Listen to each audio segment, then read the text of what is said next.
What up, what up? So we are going to watch a quick video of the QAnon guy that got sentenced to 4 years for walking around the Capitol building. I guess it's the QAnon shaman's lawyer. And here we go.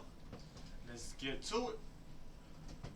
And stay tuned for our reaction after the quick video.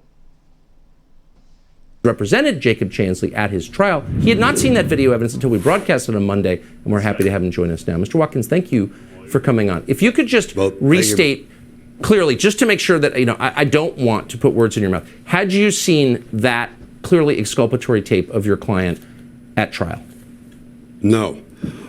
We went through extraordinary efforts on behalf of our client to put him in a position of knowledge. That's my duty as an agent of the court, to make sure that he knew everything that the government had, good and bad, to put him in that position to make a learned, informed, voluntary decision about whether to go to trial or take a plea. And remember, this is a man who had tremendous intelligence, very gentle, very, very articulate, who was diagnosed 15 years earlier by the government with a mental health issue. And the government knew that. The government knew through 3 hearings when we begged and pleaded to get this man out of solitary confinement, literally falling into an abyss mentally. And through each of those 3 hearings, that government assistant U.S. attorney knew the most important aspect of that hearing was that Jake was not violent. The government knew. They knew that Jake had walked around with all of these police officers. They had that video footage. I didn't get it. It wasn't disclosed to me. It wasn't provided to me. I requested it. I filed the requisite pleadings for it. And whether I did or not, they had a duty, an absolute duty, with 0 discretion to provide it to me so that I could share it with my client. I never got it. Very simple question. It's shocking that this could happen and happen with the knowledge of Liz Cheney and Adam Kinzinger and Chuck Schumer and all the ghouls around the story. How can this man still be in prison tonight? He's still in jail tonight, right now. Well, it's a tragedy. I mean, what's happened is truly a dagger in the heart of our American justice system. We can't allow it. And but for you disclosing it, and whether this isn't about you, this isn't about January 6th. This is about our justice system being so compromised.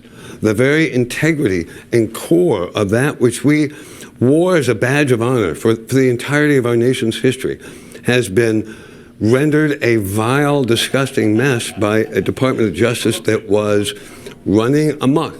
And they didn't share the video of my client, the footage of my client with 9 officers surrounding him, peacefully wandering about, trying to help him, trying to get him access to the Senate chamber.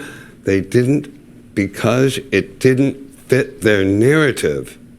And but for you disclosing it, I don't know where we'd be. Yeah, why they're attacking you makes no sense at all, because by doing that, they're shrouding in secrecy, or trying to, their own assault on democracy. Yeah, I mean, it's dogs barking to me. Speaking for myself, I don't care at all. But I feel for this man who I've never met, sitting in jail tonight. I mean, it's really beyond belief. He is a tremendous, intelligent, peaceful man. Albert Watkins, his former attorney. Thank you so much. So these guys, when they're locked up, that went in the Capitol, they throw them in solitary confinement because, they can do whatever they want, and not one of them got bail. You know what I mean? Not one of them. So that means you're basically forced to plead guilty, or you stay in that solitary confinement until your trial date, which is screwed up. But they do it to, if you're broke and can't get out too.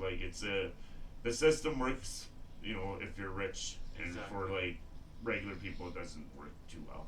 Exactly, bro. But he's didn't he say he has mental illness for 15 years? Right. 15 years before. So what he was saying with the 15, he had a mental illness diagnosed 15 years beforehand, like means like everyone gets a mental illness when they got to go to court. You know what I mean? Like and try to plead insanity. But this guy, he's basically saying like, he's diagnosed with PTSD and mental illness 15 years ago, like nothing to do with his court. And then, but not only that, when people don't know how bad solitary confinement is. Like I've been in it, and it's like it'll give you mental problems if you don't have one already. And it's just people have no idea. People, you wouldn't last an hour, let alone the years these poor guys are suffering in there. And apparently, even all the guards are liberal because it's Washington, and so they'll like be